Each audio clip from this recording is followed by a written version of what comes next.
sozinho, mantendo constância, perseverança. Mas como fazer isso? E aí entra o detalhe, como praticar o que é necessário quando a vida é corrida? Porque normalmente é essa desculpa que a gente dá para não priorizar Deus. Como fazer isso? Te convido a abrir sua Bíblia, por favor. Evangelho de Lucas, capítulo 10. Evangelho de Lucas, capítulo 10, versículo 38 ao versículo 42.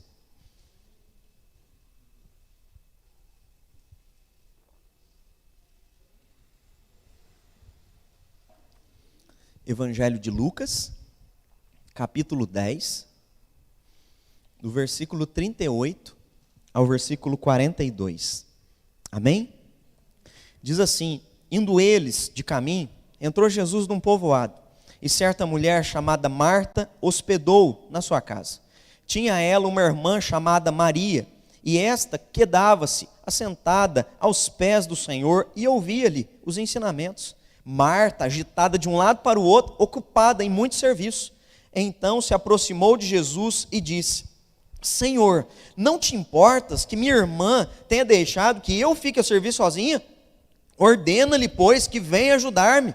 Respondeu-lhe o Senhor: Marta, Marta, andas inquieta e te preocupa com muitas coisas, entretanto pouco é necessário. Vamos repetir isso junto? Entretanto pouco é necessário, ou mesmo uma só coisa. Maria, pois, escolheu a boa parte, e esta não lhe será tirada.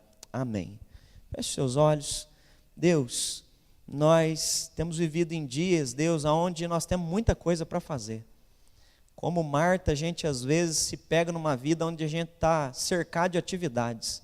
Mas eu clamo que assim como o Senhor visitou, Deus, Marta e Maria naquele dia, e trouxe um redirecionamento para ela, que nessa noite o Senhor nos visite agora com o Teu Espírito Santo e redirecione coisas da nossa vida, Deus. Para entendermos como praticar o que é necessário, mesmo a vida sendo corrida. Nos visita nessa noite de maneira bondosa e graciosa e nos ilumina com o Teu Espírito Santo. Em nome de Jesus. Amém, Senhor. Amém. Nós, seres humanos, desde que caímos em pecado, se você for ler Gênesis, você vai perceber que nós começamos a fazer algo. Às vezes meio que inconsciente, mas nós começamos a fazer isso infelizmente. A primeira atitude de Adão e Eva, quando descobriram que estavam nus, você lembra qual foi a primeira atitude depois disso? Quando Deus veio caminhar à tarde, eles se esconderam. Desde que nós caímos em pecado, nós nos escondemos de Deus. Adão e Eva se esconderam atrás de uma árvore, atrás de um arbusto, mas hoje, no século 21, as pessoas continuam se escondendo de Deus através de atividades. Se escondem de Deus atrás do trabalho, se escondem de Deus atrás das suas tarefas, se escondem de Deus dizendo que é a falta de tempo. A questão é que, infelizmente, na verdade, quando você diz que não tem tempo para Deus, na verdade o que você está fazendo é o que Adão e Eva fizeram, se escondendo dele atrás de coisas, colocando coisas entre você e Deus, como se elas fossem obstáculo para você praticar o que é mais importante, e pela razão pela qual nós fomos criados. Nós fomos colocados lá naquele jardim, desde o início, para andar com Deus, para ter intimidade com Deus, para ter comunhão com Deus, mas nós, por causa do pecado, passamos a nos esconder atrás das coisas, e passamos a viver, infelizmente, no que a Bíblia vai chamar de um estado de rebelião por causa do pecado. Olhe para Caim, depois que ele mata Abel, Deus disse para ele que ele seria errante sobre a face da terra. O que é que ele faz? Ele desobedece a Deus e ele constrói uma cidade. Ele vai fazer coisas, ele vai trabalhar, ele não vai ser errante. Ele vai fazer coisas para preencher, ele vai fazer coisas para si, para ter o nome ali naquela cidade que seja seu. Se você continua lendo Gênesis, você vai ver que infelizmente o ser humano continua fazendo coisas, porque é a maneira como ele acha que ele foi feito para viver. Ele acha que foi feito para viver para fazer, em função de fazer, de ter, de obter. Não, nós não fomos feitos para isso, nós somos feitos para nos relacionar com Deus. Tudo isso é consequência. É claro que trabalhamos, é claro que construímos, é claro que sonhamos, mas antes de tudo, o necessário. Jesus falou isso: Marta, Marta, Maria escolheu o que é necessário. O que é necessário? Nós precisamos ser capazes de entender o que é necessário, porque senão a gente pode colocar tudo antes de Deus. A Torre de Babel é mais uma vez um sinal disso. A Torre de Babel são homens dizendo, não, nós não vamos crescer, nós não vamos multiplicar, espalhar por toda a terra, como ele disse, não. Nós vamos construir uma torre tão alta que o nosso nome vai ser lembrado em todas as gerações. Percebe o estado de rebelião? Nós não vamos fazer o que ele pediu para a gente fazer, nós vamos fazer o que nós achamos que temos que fazer. Nós vivemos para fazer, nós vivemos para ter, nós vivemos para que o nosso nome seja grande. É maravilhoso quando Deus chama Abraão, porque Deus chama Abraão e Deus diz, o teu nome vai ser abençoado, o teu nome vai ser abençoado, de maneira que você vai ser reconhecido. Mas Deus diz, sê tu uma bênção. É através de um estilo de vida, de ser, que nós nos tornamos bênção, e não através das nossas conquistas que nós nos mostramos abençoados. Não, é através de quem nós somos. E aí, aqui entra algo que eu queria pensar com você nessa noite. Eis algo que está na rotina nossa de todos os dias, que é de saber priorizar as coisas certas no tempo certo. Nós temos uma grande dificuldade em priorizar as coisas certas no tempo certo. Por exemplo, só para você entender, é importante comer bem e ter uma alimentação saudável, concorda comigo? A gente sabe que é importante ter uma alimentação saudável, tudo isso vai beneficiar a sua saúde, tudo isso vai te ajudar a evitar problemas de saúde. Mas se você começa a não dar atenção a isso que é importante, concorda comigo que isso é uma coisa importante para as nossas vidas? Você quer longevidade, você quer ter saúde, você quer usufruir de ver seus filhos, netos, bisnetos crescendo, tudo passa pela maneira como você cuida do seu corpo, porque o seu corpo é templo do Espírito Santo. Então percebe, é uma área importante, se é uma área importante eu preciso me alimentar bem, eu preciso prestar atenção no que eu como no café, no almoço, na janta.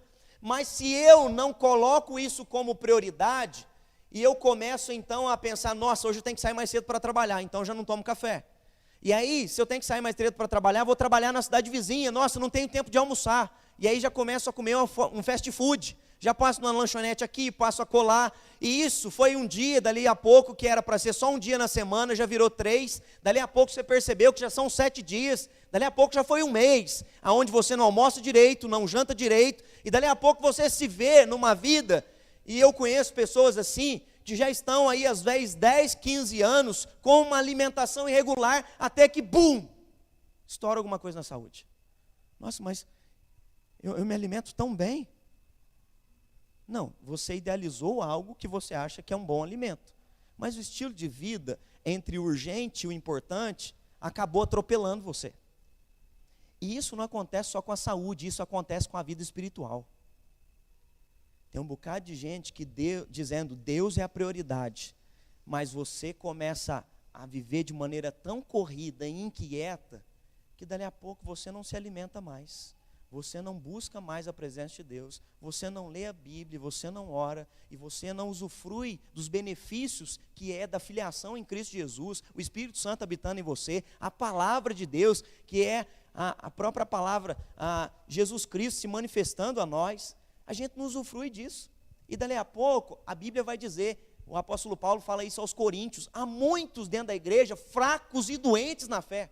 Quem que é um fraco e doente? É alguém que não se alimenta bem, é alguém que não se atentou à sua espiritualidade como um fator de prioridade, e foi deixando que as outras coisas fossem tomando conta da sua rotina, a ponto de que chegasse um momento em que ele se sente ali um raquítico na fé. Se sente fraco, não tem vontade de orar, se sente desanimado, não tem vontade de ler a Bíblia. Porque se você não se alimenta, assim como é na saúde biológica, é na saúde espiritual. O mesmo cuidado que eu preciso dar para o meu corpo com os alimentos que eu estou ingerindo, é a mesma coisa na sua vida espiritual. Tudo vai ter consequência, seja no corpo físico ou seja na vida espiritual. E as consequências espirituais, eu quero que você entenda uma coisa, elas são em todas as áreas. Não é só em vir na igreja no domingo, sentir ou não a presença de Deus. Se você não se alimenta espiritualmente, você provavelmente se torna uma pessoa carnal, você fala o que pensa, seus relacionamentos vivem truncados, as pessoas se afastam de você machuca as pessoas, você vive dirigido pelo pecado, porque alguém que não se alimenta, ele se acostuma com o fast food de uma vida mundana e carnal.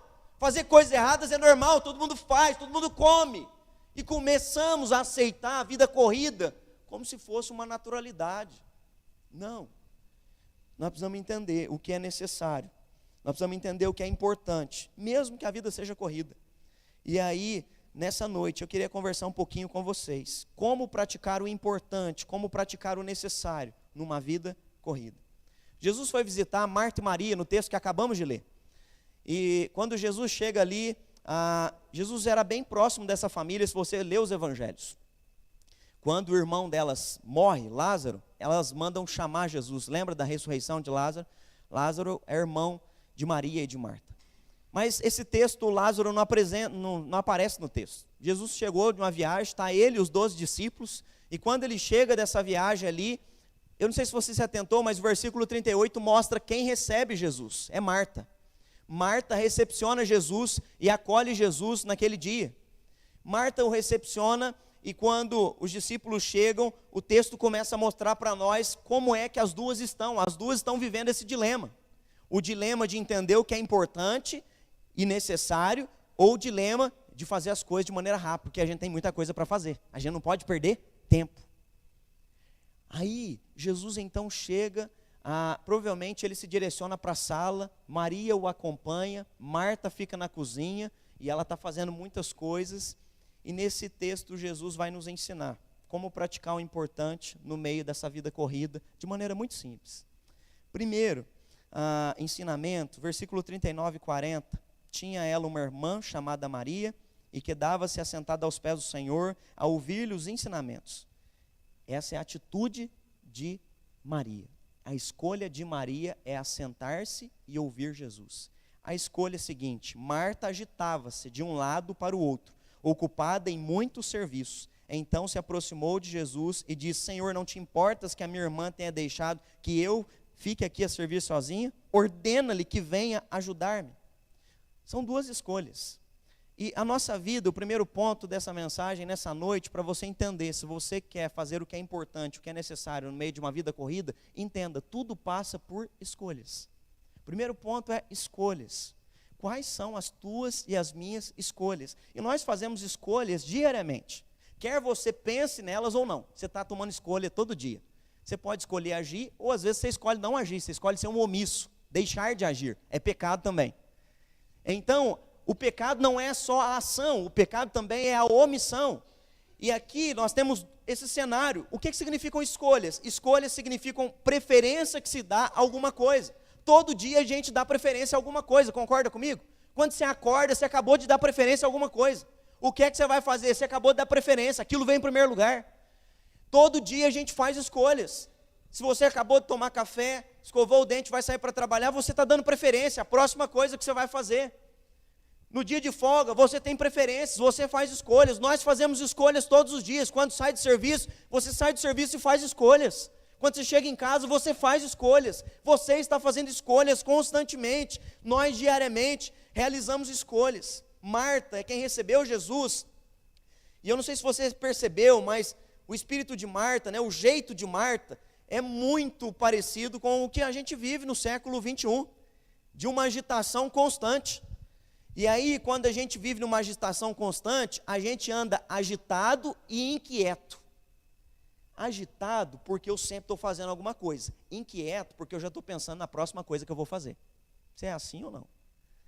Provavelmente você já está pensando, eu vim mais cedo hoje porque o culto das 7h30 é muito frio. Então eu vou no das 5h30 porque eu volto para casa e aí eu não vou passar friagem. E ao mesmo tempo já como a janta quentinha daqui a pouco. Olha que delícia, não é? E aí a gente vive agitado, inquieto, já pensando, às 7h30, às 8 horas. E isso vive o quê? Trazendo uma angústia, uma perturbação, porque você não consegue celebrar o aqui, o agora. Esse momento comigo aqui, às 6h15. Você já está pensando daqui a pouco. A agitação faz isso com a gente. E aí eu fico imaginando, o que é que Marta está fazendo? Você já parou para pensar o que é que Marta estava fazendo? Se chegou Jesus, mais 12 discípulos, você imagina, são 13. Mais sua irmã, 14. E ali ela, 15 pessoas na casa. Já não sabe se Lázaro estava dormindo, o que ele estava fazendo. Se ele tivesse ali presente também, olha quanta gente. E você imagina o que é que Marta está pensando. Olha, Jesus veio, está aqui os discípulos também. Nossa, eu estou pensando em fazer uma feijoada para eles hoje. Não, vou fazer uma feijoada deliciosa para eles. E aí, como eles chegaram, eu já tenho algumas coisas ali, uns condimentos defumados, e eu já vou preparar os condimentos, vou picando aqui. Enquanto ele vai para a sala com Maria, eu já vou picando. Não, tem couve na horta, bonita, está crescendo, os meus pés estão bonitos. Eu preciso ir lá cortar a couve, picar a couve. Eu não sei se ele gosta fininho, se ele gosta mais largo, mas eu vou pegar a couve, vou lavar e já vou picar. Tem a laranja, eu preciso descascar a laranja. Nossa, e o arroz, eu preciso já deixar o arroz ali no jeito também. Alguns lavam arroz, outros não lavam arroz.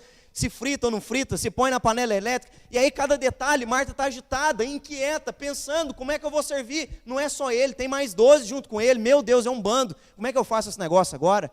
E aí, agora ela já fica pensando nos talheres, nos pratos, tanta coisa. E a mesa da cozinha não vai dar. Eu acho que eu vou ter que pôr uma ali na varanda, na horta ali, para ele sentar. É gente demais. E aí ela já está agitada, inquieta, porque são muitas coisas a serem feitas, percebe? Ela está pensando já no futuro, ela já está projetando o que há de vir, e isso deixa ela inquieta, ela não consegue o quê? Entender que o Filho de Deus está dentro da casa dela. Ela está pensando mais em fazer coisas para Ele, do que usufruir da presença dEle. Nós às vezes estamos mais preocupados em fazer coisas para Deus, do que usufruir da presença dEle. E Deus não quer que a gente fique só fazendo coisas para Ele. Antes de fazer coisas para Ele, Ele quer que a gente aproveite a presença dEle. Que a gente entenda que a presença dEle é mais importante do que as coisas que nós vamos fazer, durante todo o dia. A gente fica tão agitado e tão inquieto, que ela está pensando em tudo o que vai acontecer. E essa agitação, essa inquietude, faz com que ela tome uma escolha. Qual que é a escolha? Ela não está perto de Jesus. Já percebeu que a gente faz isso na nossa vida às vezes? Você escolhe trabalhar. Tem gente que escolhe ser igual o Júlio, está em 3 serviços. Né? Tem um serviço de manhã, tem um serviço de tarde, pega um bico à noite. E aí você fala, mas fulano, não estou te vendo na igreja. Não, pastor, estou em 3 serviços. Não, agora eu peguei um serviço numa outra cidade também. E a pessoa, sabe, ela faz tudo. E aí você sempre que pergunta sobre as coisas espirituais, ó, queria te ver na cela, e aí na igreja, e na reunião de oração, você não apareceu. O pastor não está dando tempo. Porque anda como Marta, agitado de um lado para o outro, inquieto, já pensando no próximo quarto serviço que eu posso pegar, para aumentar minha renda, para terminar minha casa, para comprar um carro novo, para tirar o carro do ano, para quem sabe fazer uma graduação, aí melhorar os meus cursos, uma capacitação, e a gente fica sempre pensando na próxima coisa a ser feita, e a gente se esquece que a prioridade é Ele, a prioridade é estar na presença dEle, é usufruir dEle. Jesus está tratando primeiro a escolha que Marta fez. Percebe que Marta chega para Jesus, e eu não sei se você percebeu, ela chega para Jesus, ela está tão agitada, inquieta, que ela quer pilhar Jesus para pilhar Maria. Você prestou atenção no negócio? Ela chega e fala, Senhor, não te incomodas? Olha aqui, estou cortando aqui, fazendo as coisas, né? A feijoada está deliciosa, ali o feijão já está no jeito, eu estou picando a couve, já estou cortando laranja, não te importas que Maria fica aí, sentada, quieta, não faz nada, manda ela vir ter comigo. Jesus ouve Marta, e Marta está tão pilhada que ela está dizendo, ela precisa ser ativista como eu, ela precisa vir fazer as coisas como eu estou fazendo. E aí Jesus vira e fala, Marta, Marta, você está agitada, inquieta com muitas coisas, filha. Quando a gente entende que as escolhas são importantes, Jesus não está falando para ela parar de fazer as coisas, ele falou sobre isso? Ele só está falando para ela que o jeito que ela está vivendo, ela não está conseguindo entender o que é prioridade. A agitação e a inquietude rouba de nós o senso de prioridade. E é isso que Jesus está tratando com ela. Nós vivemos numa geração onde a gente chama isso das coisas de urgente. A gente vive tentando apagar incêndio. Você começa o dia apagando incêndio. É coisa que precisa arrumar na tua casa, aí você sai correndo, chama alguém para arrumar, e aí fulano não vai, no outro dia você começa a luta de novo para alguém tentar arrumar, e aí você vai trabalhar, você tem que apagar os incêndios do serviço, e aí quando volta, às vezes tem que apagar os incêndios do casamento, da vida do filho, da vida da sogra, é correndo com alguém no médico durante a tarde, é fazer um exame que você não queria ter feito, e isso você precisa fazer porque o negócio está urgente, e aí dali a pouco as crianças têm trabalho na escola, e você tem que ajudar a fazer o trabalho, alguém está na faculdade, e aí a nossa vida vai sendo assim, e nós às vezes sempre vamos fazendo alguma coisa, e essa agitação, essa inquietude vai nos fazendo, infelizmente, perder o senso de que Deus está antes de tudo isso. A gente não consegue aproveitar Jesus, a gente não consegue ler a Bíblia, e aí a gente dá desculpa. Eu não gosto de ler, pastor, esse negócio de ler não é comigo não. Então tá bom, então para de ler Instagram e Facebook. Sai desses canais, se você não gosta de ler. Qual a diferença há entre ler as Sagradas Escrituras e ler isso? E eu quero te dizer, a diferença está que quando eu leio isso daqui, Deus fala comigo. Quando você lê aquilo lá, você não escuta nada. Só fica vendo a vida dos outros. Sabe, a gente tem tempo para ver tanta coisa, a gente não tem tempo para ouvir a voz de Deus, para estar com Jesus. Quando Jesus vai tratar a escolha que Marta fez, ele questiona ela sobre a agitação e a inquietude dela e diz, olha, Maria escolheu o que é necessário. Maria escolheu o que importa. Nesse ponto, é maravilhoso, sabe por quê? Porque Jesus não está dizendo e não está comparando Marta com Maria. Jesus não está falando, Marta, você tinha que ser igual a Maria, minha filha. Já viu? Seu pai e sua mãe já fez isso com você? Filho, você tinha que ser igual fulano, seu irmão, que ele que sim que é certo. Tem muita gente que tem complexo na vida porque vive sendo comparado com os outros. Jesus não fez isso. Jesus só fez a comparação da atitude, da escolha. Por quê? Porque nós somos diferentes, é ou não é? Eu confesso para você, eu estou mais parecido com Marta do que com Maria. Eu estou sempre pensando no que vai acontecer o mês que vem. Já estou pensando na próxima campanha que nós vamos fazer. Se 21 dias foi bom, o que é que nós vamos fazer agora? Já estou pensando nas próximas coisas. Eu fico projetando, eu fico fazendo calendário, a agenda do ano todo, já estou sonhando. E assim vai o meu coração. O que Jesus está dizendo não é para a gente deixar de ser quem nós somos, mas para tomar as escolhas certas no meio da vida que nós temos. Ele não está dizendo, Marta, você tinha que ser igual a Maria. Não, ele está dizendo, Maria escolheu a melhor parte. O que ele está falando? Você precisa aprender a fazer escolhas. Ela escolheu a melhor parte. O que você está escolhendo? E aí, pensa comigo, é possível você fazer essa feijoada gostosa? Lembra? Ela está fazendo a feijoada, vamos voltar aqui, ela está fazendo a feijoada, tá? É o que eu estou projetando, só para você depois voltar pensando em feijoada para sua casa, tá? E aí pensa na feijoada, ela está então preparando a feijoada. Se ela está agitada, inquieta, mas ela quer usufruir da presença de Jesus, o que você faria?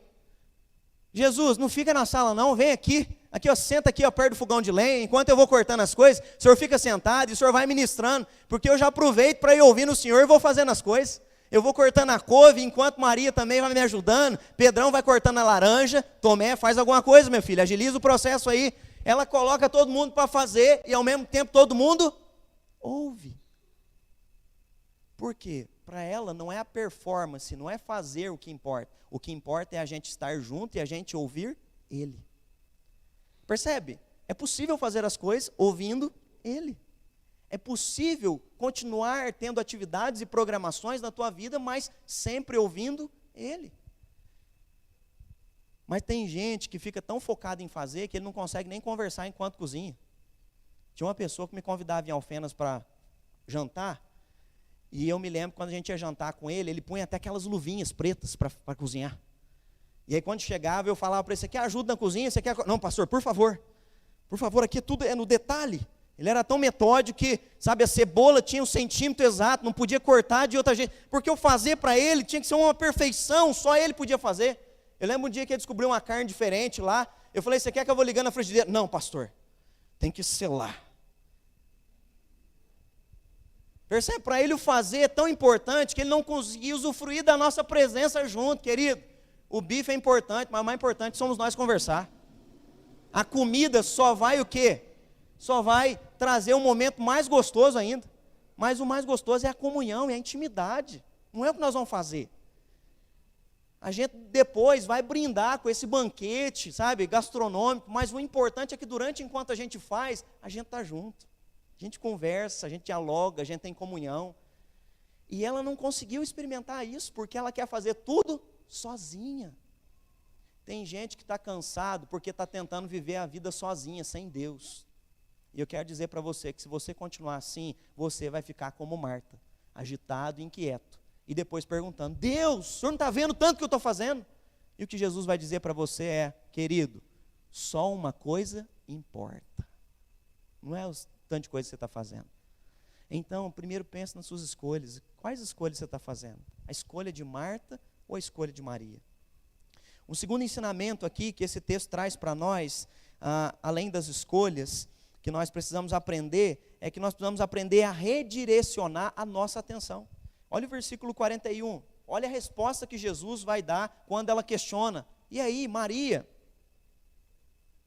Jesus responde, Respondeu-lhe, Senhor: Marta, Marta, andas inquietas e preocupadas com muitas coisas. Jesus quer redirecionar o que está acontecendo no coração de Marta.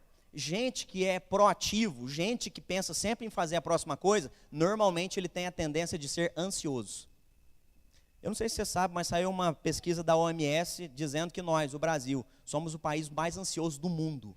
O povo mais ansioso do mundo é aqui, no Brasil. A ansiedade, o que é? É projetar o futuro e trazer o futuro para o presente. É você querer trazer tudo e começar a sofrer pelo futuro agora. Nossa, mas se o arroz queimar? Nossa, mas se eu não conseguir picar a couve? Nossa, mas se eu não descascar a laranja? Nossa, e a janta e os pratos? E se eu não ajeitar a cozinha? Percebe? O sofrimento traz o que? Inquietude. É assim que Marta está. E o que Jesus quer fazer com ela, quando ele diz: Marta, Marta, anda inquietas e agitada, ele está redirecionando. Olha o teu estado, olha a tua condição, olha como que você está focada só nisso. É interessante porque essa mesma expressão que Jesus disse para ela, foi uma mesma expressão que ele também disse lá para os discípulos em Mateus capítulo 6. Você se lembra? Os discípulos procuram Jesus e eles, vai dizer o texto, que eles andavam ansiosos e inquietos. Por que eles estavam ansiosos e inquietos? Eles estavam ansiosos e inquietos pelo que haveriam de comer, beber e vestir. E aí Jesus fala: vocês andam agitados, inquietos com muitas coisas. E aí nesse ponto, o que Jesus está fazendo? Jesus redireciona o jeito deles de pensar. E como é que Jesus redireciona deles o jeito de pensar? Você lembra o que Jesus faz na hora que eles estão pensando em comer, beber e vestir? Jesus acalma eles e Jesus para e fala o seguinte: olha os passarinhos, para, olha os passarinhos, eles semeiam, eles ajuntam para si em celeiros, mas Deus não cuida deles? Cuida. Olha as plantas, olha as flores, nem Salomão, o homem mais rico do mundo, mais sábio, nunca se vestiu tão bem vestido igual uma planta, porque Deus é quem cuida delas. E aí Jesus termina dizendo: o nosso Pai, Deus, é Ele quem cuida de vocês. Sabe o que Ele está mostrando e está ensinando? Redirecione a mente de vocês, porque você está achando que tudo que acontece na tua vida depende de você. Não, depende de Deus. E preste atenção, se está acontecendo coisa boa, não foi porque você conquistou, foi porque Deus te deu. Pare de ficar agitado e inquieto, achando que tudo que aconteceu até aqui é na força das tuas próprias mãos. Se você está achando isso, você está enganado. Foi a graça dele que veio sobre a tua vida. Foi a provisão, foi a bondade dele que se manifestou na tua história, na minha história. Quando a gente compreende isso, a gente então redireciona a nossa atenção. E o que é isso? É mudar o nosso foco. O que é que tem dirigido o teu coração? Por exemplo, tem muitas pessoas que têm, o que tem dirigido o coração delas hoje, eu não sei se você já ouviu essa expressão, nos Estados Unidos está muito forte, está chegando ao Brasil também essa expressão agora. Por isso também, muitos psicólogos estão atendendo pessoas com um problema chamado burnout. Burnout, João, né?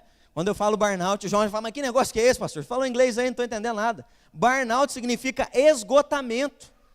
Esgotamento profissional. Tem tanta gente que só pensa em trabalhar, e aí para piorar o negócio, João, ele virou um workaholic.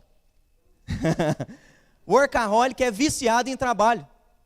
Sabia que nós temos gente viciada em trabalho no século 21? Você acha que vício é só bebida e droga? Não, tem gente que frequenta a igreja e é viciada em trabalho. O sujeito chega em casa e não desliga celular. É 24 horas trabalho, o cara só pensa em trabalho, só vive trabalho, a vida dele é trabalho. Ele só vive para aquilo, ele não consegue ter pausas, ele não consegue ter momentos de shabá, ele não consegue ter momentos de descanso, porque para ele a vida é trabalhar, a vida é ter, a vida é consumir, a vida é comprar, a vida é experimentar, é viajar. Não, a vida não só é isso. Antes de tudo, a vida é ter comunhão com Deus. Depois vem essas coisas. Buscar em primeiro lugar o reino de Deus e as demais coisas vos serão acrescentadas. Não fica vivendo só para trabalhar. Você não foi feito para isso. Você foi feito antes para viver com Ele. Você foi feito antes para buscar Ele. E Marta está desse jeito, workaholic, viciada em querer fazer as coisas. Jesus falando: olha, Maria que escolheu a melhor parte, filha. Desacelera um pouco. É isso que Ele está falando para ela. E a ansiedade, existem dois tipos de ansiedade. A ansiedade que é boa, por exemplo, a perspectiva dela é boa.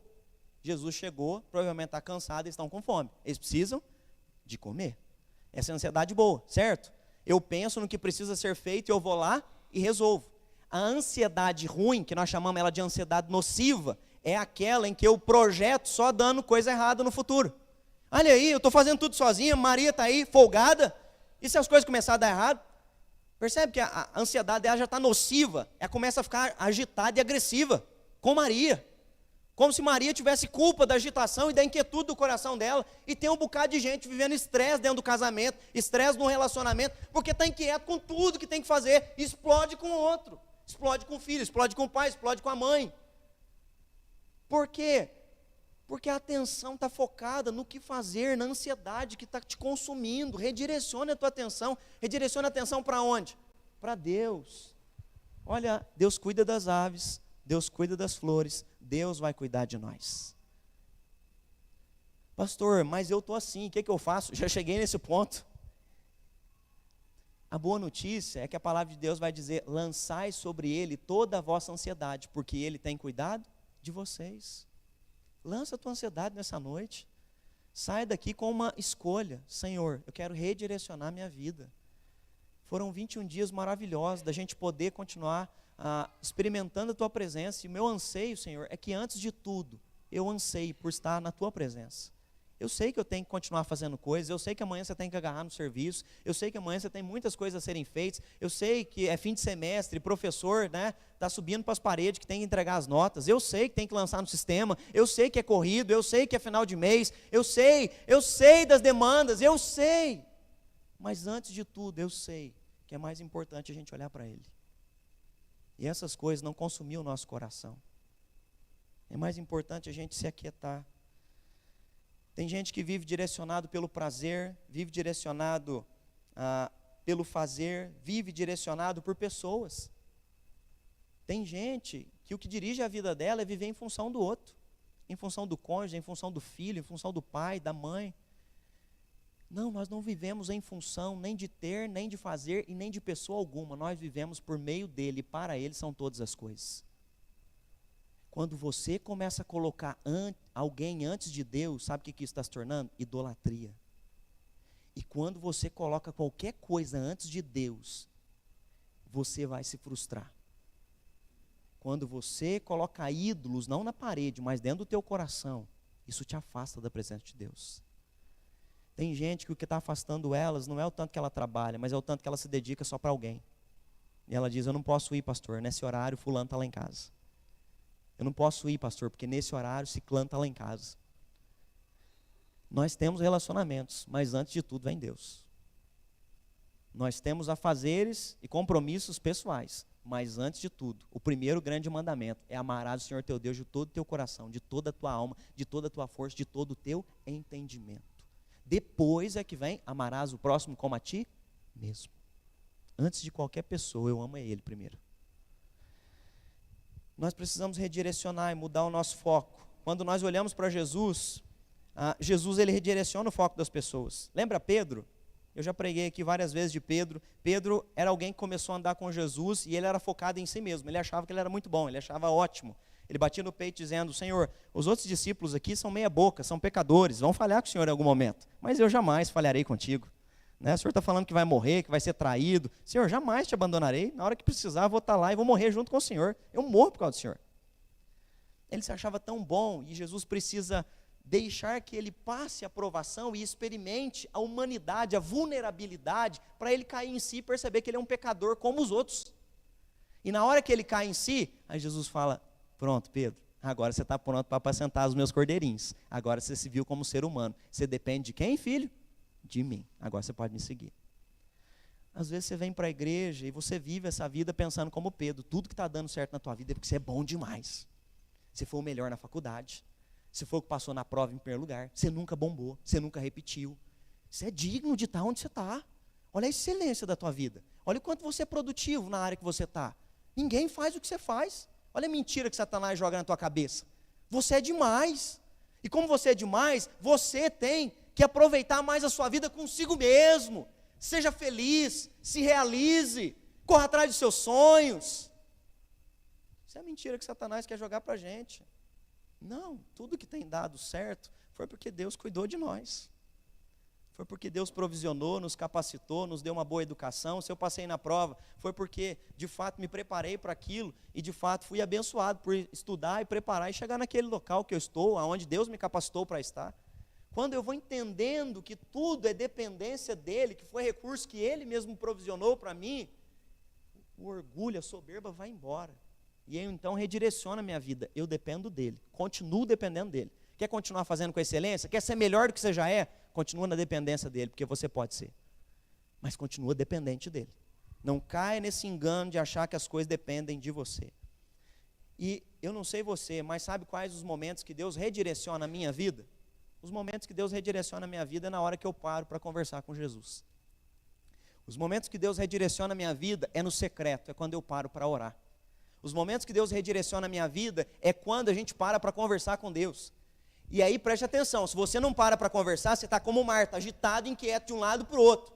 Na hora que ela vem conversar com Jesus, Jesus faz isso daqui, ó, redireciona. Olha, ela escolheu a melhor parte, você não escolheu a melhor parte. A parte que ela escolheu não vai ser tirada, a que você está fazendo pode ser tirada. Percebe o que é redirecionamento? Jesus está fazendo, olha ao seu redor, preste atenção no contexto, o estilo de vida que você está vivendo. Olha o teu jeito de vida, redirecione ele. Como eu disse, é numa conversa com Jesus que o Espírito Santo vai te redirecionar. Se você não ora, se você não lê a Bíblia, como é que Deus vai redirecionar a tua vida? Você não para, você anda agitado, inquieto com muitas coisas, como é que você quer saber o que Deus tem para a tua vida? Se você não busca, se você não prioriza a presença nessa vida corrida, como é que você vai saber o que Deus tem para você? Já contei para vocês, essa história ficou marcante, né? Está até gravada, corre aí por aí, nos vídeos, né? Quando eu fui estudar lá em Fortaleza, no meu primeiro ano de seminário, tinha um rapaz lá de Alfenas que morava lá junto com a gente, lá no prédio que eu morava, chamava Edmilson, só que o apelido dele era Chuchu. E eu me lembro que quando eu cheguei lá, o Chuchu era um cara muito simpático, ele é um cara simpático. O Chuchu jogava no Guarani, lá de Campinas, teve um problema, acabou tendo que operar o joelho, teve que abandonar o futebol e depois se converteu e acabou indo lá para o seminário, a gente se encontrou e se conheceu lá. O Chuchu jogava em todos os times que havia em Fortaleza. Ele jogava no time do nosso prédio, ele jogava no time do seminário, ele jogava no time do nosso bairro, ele jogava todo time, alguém estava chamando o Chuchu a todo momento. E ele era simpaticão, sabe? Ele tem um estilo meio de pagodeiro, né? Aquele sorriso maroto, né? E aí, meu amigo, simpaticão com todo mundo e tal, alegre. E eu me lembro que o Chuchu sempre ia na minha casa, na hora do almoço. E eu achava o Chuchu muito folgado, nesse estilão dele, assim. Ele chegava lá em casa na hora do almoço, ô mineiro, chamava de mineiro. Ele era mineiro também, por que ele estava falando isso para mim? Já comecei a falar, mas que é isso, rapaz? Aí ele, todo dia, na hora do almoço, batia na minha janela, ou ele abria a janela da minha sala, ô mineiro, debruçava. Aí, mineiro, você não me empresta a panela de feijão, não? Panela de pressão?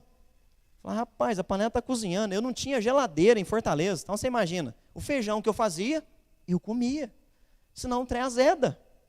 Eu não tinha dinheiro para comprar carne, era carne seca, ficava pendurado naqueles negócios, não tinha geladeira. Então, tudo que eu tinha que fazer, eu consumia no mesmo dia, com rapidez, senão o trem ia estragar.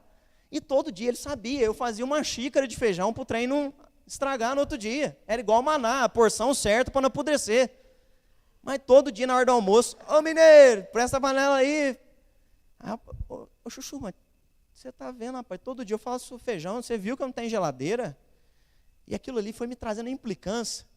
Eu me lembro que o Chuchu tinha 2 escadas no nosso prédio. Quando eu estava saindo da minha porta, eu vi o Chuchu subindo por uma, eu descia pela outra. Não aguento mais ver o Chuchu.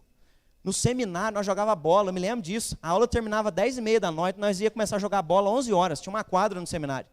Na hora que começava a dividir o time, e o Chuchu ia escolher o time, eu escondia, que eu não queria ser do time dele. Não, Chuchu não escolhe eu não. Eu ficava no outro canto, que eu não queria que o Chuchu me escolhesse. E eu me lembro que fui pegando essa implicância. Até que num dia, no momento do secreto, na prioridade, eu lembro que eu estava fazendo minha devocional e estou orando, Deus, quero amar o próximo como a mim mesmo, aquela oração bonita, sabe? De um religioso. E aí na mesma hora, só senti o Espírito Santo falando, o quê? Você quer amar o próximo? Então ama o Chuchu. Chuchu está aqui, ó, ama ele. Daqui a pouquinho, 11h30, vai bater na porta. Na hora que você começar a colocar a panela de pressão, ele vai bater na porta. Ama ele, por que você não ama ele? Deus nos corrige quando a gente conversa com ele. Se você não conversa com ele, não tem como ele te corrigir. Se você não ouve a voz dele, como é que ele vai te corrigir? Porque você não está na presença dele. O Espírito Santo nos convence do pecado, do juízo e da justiça por meio da Bíblia. Se você não lê a Bíblia, como é que ele vai te corrigir? Como é que você vai ouvir a voz de Deus? Marta só ouviu Jesus repreendendo ela porque ela foi lá e ela conversou com ele. E ela foi redirecionada. Naquele dia, é engraçada a história do Chuchu, né? Ele herdou minha panela de pressão. Eu me lembro que eu decidi, na hora que o Chuchu chegar para pedir o feijão, eu vou chamar ele para comer comigo. E aí eu me lembro que o Chuchu chegou, né? Ô mineiro, empresta a panela de pressão. Falei, não vou te emprestar não, entra aí, você vai comer feijão comigo. Fiz 2 xícaras aquele dia. E aí o Chuchu comeu comigo, e aí eu fui estreitando os laços. Eu devo ter ficado ali uns 4 meses sem conversar com o Chuchu, só criei um preconceito. Já aconteceu isso com você? Você cria o preconceito da pessoa achando que ela assim é assado, mas você não conversou com ela. Na hora que eu comecei a conversar e o Chuchu começou a almoçar comigo todo dia, comendo feijão comigo todo dia, comecei a jogar no time dele, ele me escolhia, agora eu queria ser aceito para o time dele. E quando ele está descendo a escada, eu ia na mesma escada com ele, que agora eu precisava vir me encontrar com ele, porque Deus estava falando para mim isso. E aí eu me lembro que o Chuchu começou a se abrir comigo e ele disse, eu sempre venho buscar panela de pressão porque eu não tenho panela. Eu sempre venho porque, na verdade, eu estou sem as coisas lá em casa. Eu não tenho, só tem um fogão lá, nem comida eu não estou tendo. E o que Deus estava mostrando para mim é que às vezes tem coisas que a gente sabe que tem que fazer, mas já não está fazendo. A gente vai seguindo a vida e achando que a espiritualidade está bem. A gente vem no domingo, a gente dá o dízimo, a gente está indo numa célula, mas o que mais que Deus quer? Deus quer que você mude. Deus quer que você seja como o filho dele é, que ame as pessoas. E aí eu lembro que o que Deus foi me ensinar foi isso. Eu lembro que quando eu vim embora para Machado, tirar férias em dezembro, cheguei aqui, o pastor Isaías me convidou para assumir a titularidade ali do pastor de jovens, aqui da primeira, e ele falou, você quer mudar para São Paulo? Falei, claro, pastor. Ele falou, só que você não vai voltar em Fortaleza, tudo que você tem vai ter que ficar lá, você vai ter que deixar teus móveis lá. É muito caro para a gente buscar a mudança lá em Fortaleza, 3.500 quilômetros, né? O que nós vai pagar na mudança, nós compra tudo novo para você, e sobra ainda. E eu me lembro, não, tudo bem, deixo tudo lá. E aí eu liguei para o Chuchu, Chuchu, minha panela de pressão é tua, meu irmão, vai lá, pega tudo na cozinha, tudo que é meu é teu, eu te dou. E sempre que a gente se encontra, o Chuchu fala, e a minha história, está correndo por aí? Eu falo, está correndo por aí, Chuchu. Mas Deus me redirecionou no momento que eu estava buscando Ele. Se você buscar Ele, Ele vai te mostrar coisas que você está fazendo errado, que você precisa mudar.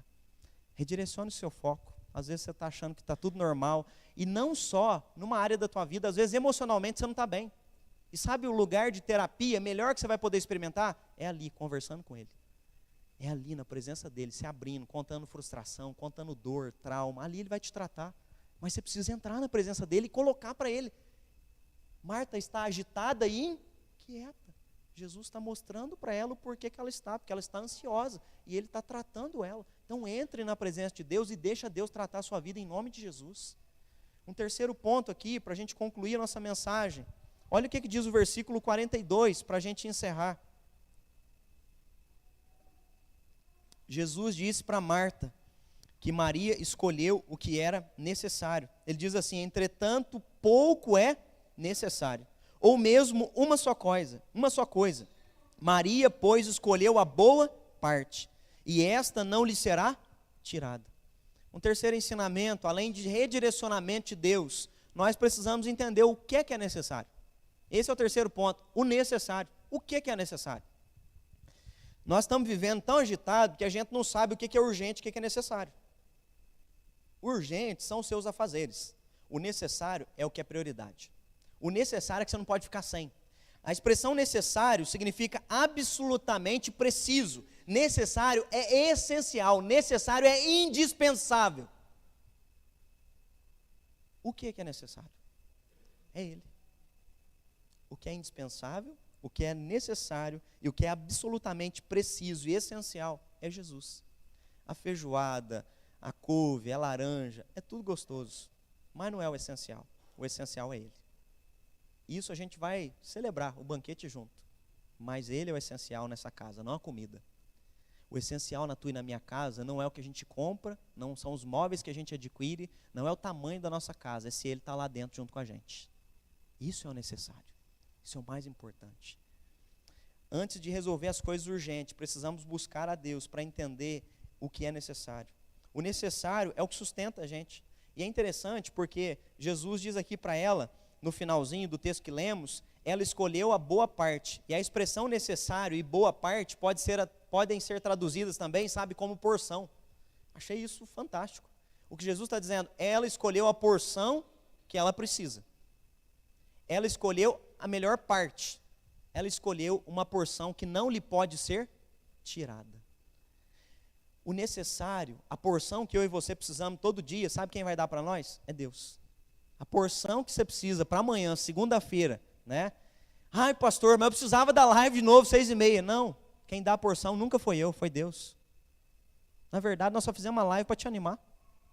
Nós só fizemos uma live para gerar um intuito no teu coração de buscar, porque a porção quem deu durante esses 21 dias, se você teve experiências maravilhosas, todo dia quem deu a porção foi Ele.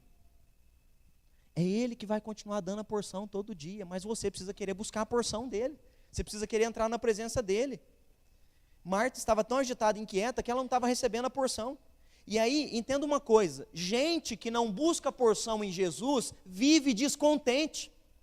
Já prestou atenção que a característica da nossa sociedade é uma geração descontente? Você já viu quando passa um comercial? O que o comercial gera em você? 2 sentimentos, vontade de comprar o que você não tem e ficar descontente com o que você tem. Na hora que passa o comercial, você vê aquele carro que parece quase uma nave voando. Você fala, meu Deus, como é que eu vou entrar naquele Gol de novo? Né? Quando eu desço as portas, esses morros aqui de Machado, a Belinha fala, segurem as portas, papai. Você olha aquele Tigo passando toda manhã, né? Tigo 8, eleito o melhor carro do Brasil. E o Miguel já não aguenta mais ver aquele Tigo. E aí você fica olhando, você fica, nossa, eu preciso ter um Tigo. Não, eu não preciso ter um Tigo. Posso ter um Tigo. Posso usufruir de algo bom, mas eu não dependo disso. O necessário vem dele. Eu aprendo a celebrar o que eu tenho. Segurem as portas quando desço o morro, mas eu tenho um carro para andar. Meu carro pode não ser o melhor, mas Deus tem me dado um carro para me locomover. Louvado seja Deus. Eu aprendi a viver contente em toda e qualquer situação. Estou contente, porque Deus cuida de mim. Deus cuidou de mim quando eu tinha um Fusca, não vai cuidar agora com Gol? É Ele quem cuida de nós em toda e qualquer situação. Sabe quando Paulo escreve isso? Ele escreve isso de dentro da cadeia. Ele diz, eu tudo posso naquele que me fortalece. Ele não está dizendo, eu posso fazer tudo, Ele vai me dar força. Não é isso que ele está dizendo. Tem gente que interpreta esse texto desse jeitinho. Não, ele está dizendo, eu posso passar por tudo, porque em tudo Ele vai me fortalecer. Aí, em seguida, ele começa a dizer, eu aprendi a viver contente em toda e qualquer situação. Eu sei ter comida na mesa, dia de fartura, sabe aquele domingão que você tem variedade? E sei durante a semana que chega numa quinta-noite que você caça um ovo para jogar em cima do arroz. É ou não é? Você fala, nossa, cadê a variedade domingo? Sumiu o negócio daqui. Eu aprendi a viver contente quando tenho tudo e quando tenho a simplicidade. Eu aprendi a viver em toda e qualquer situação, porque Deus tem estado comigo. Eu celebro o contentamento, e o meu contentamento não está nas coisas, o meu contentamento está em Deus. É por isso que a carta aos Filipenses, que Paulo escreveu, e ele disse isso, eu tudo posso que me fortalece, é chamada de a carta da alegria, porque ele diz por diversas vezes, eu digo outra vez, alegrai-vos no Senhor. A alegria nunca teve nas coisas, a alegria está no Senhor. E quando eu aprendo a me alegrar no Senhor, todo dia é um dia bom para se alegrar em Deus. Quando eu aprendo a me alegrar no Senhor, eu me alegro no Senhor, no dia bom e no dia da adversidade. Porque eu aprendi a viver contente em toda e em qualquer situação. Porque eu sei que Deus está comigo. Quero chamar o Ministério do Louvor à frente.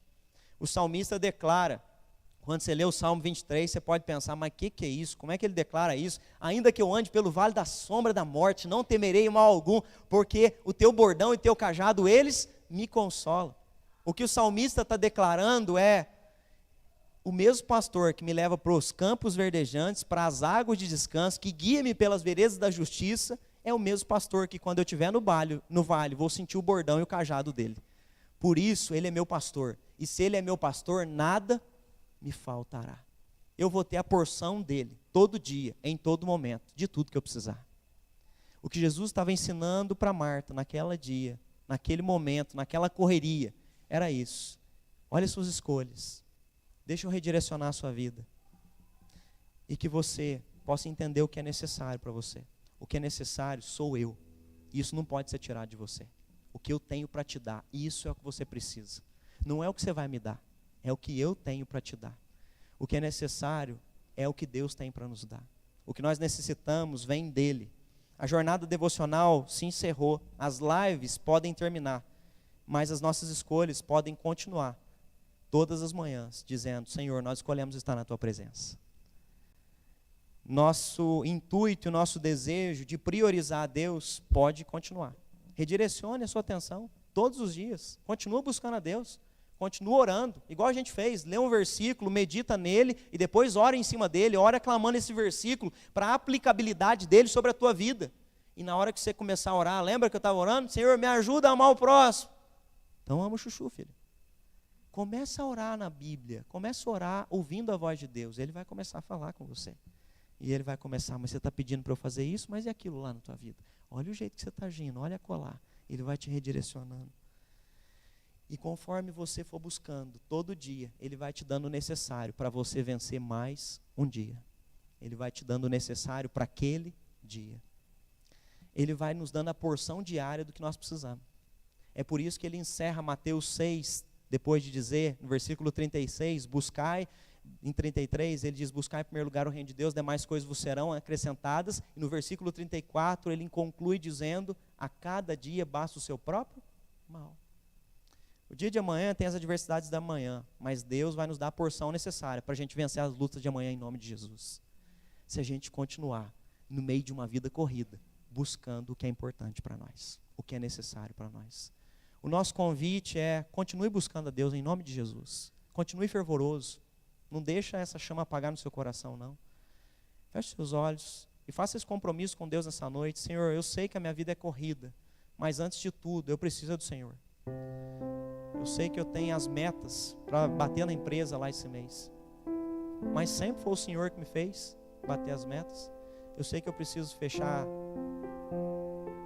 as notas, eu sei que eu preciso cumprir metas, eu sei que há compromissos amanhã, eu sei que eu tenho que fazer um exame amanhã, eu sei que eu preciso voltar no médico, e eu estou ansioso, estou agitado, estou inquieto, estou preocupado.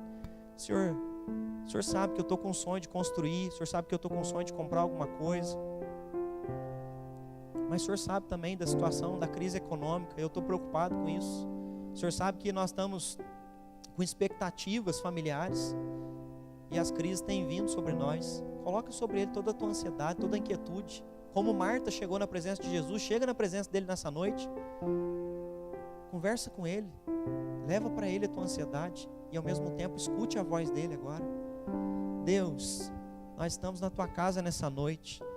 E como é bom a gente olhar para o Antigo Testamento e se lembrar que o templo era chamado de casa de oração, onde a gente invoca o teu nome e o Senhor responde às nossas orações. Obrigado porque a tua presença é real aqui nessa noite.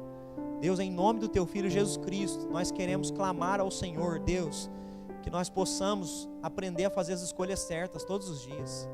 Não deixa, Deus, o urgente, não deixa a demanda, a correria, o ativismo vir trazer sobre nós inquietude e agitação. Senhor, nós queremos aprender a fazer as escolhas certas. Nós queremos ser redirecionados pelo Senhor, porque às vezes a ansiedade está fazendo mal para a gente, e está fazendo mal porque a gente não está na tua presença. Senhor, se tem coisas que estão em desacordo na nossa vida com o Senhor, seja emocional, relacional, seja, Deus, de alguma atitude que nós estamos tomando ou deixando de tomar, fala com a gente em nome de Jesus. Deus, nós queremos ouvir a tua voz. Nós queremos que, assim como o Senhor conversou com Marta, converse conosco, Deus, nos oriente por meio da tua palavra e através da ação do teu Espírito Santo. Nos corrija, nos exorte, nos eduque, nos ensine, em nome de Cristo Jesus. E Deus, que o necessário o Senhor possa providenciar para nós. Essa é a nossa expectativa. E nessa noite nós declaramos uma coisa: Deus, nós acreditamos que tudo que nós precisamos, o Senhor pode dar para nós. Tudo que nós necessitamos, o Senhor irá prover para cada um de nós. E que nessa oração, Deus, o Senhor aquiete a nossa alma em nome de Jesus.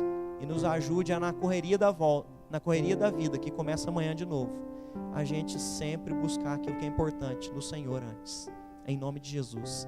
Amém, Senhor. Amém. Vamos colocar de pé.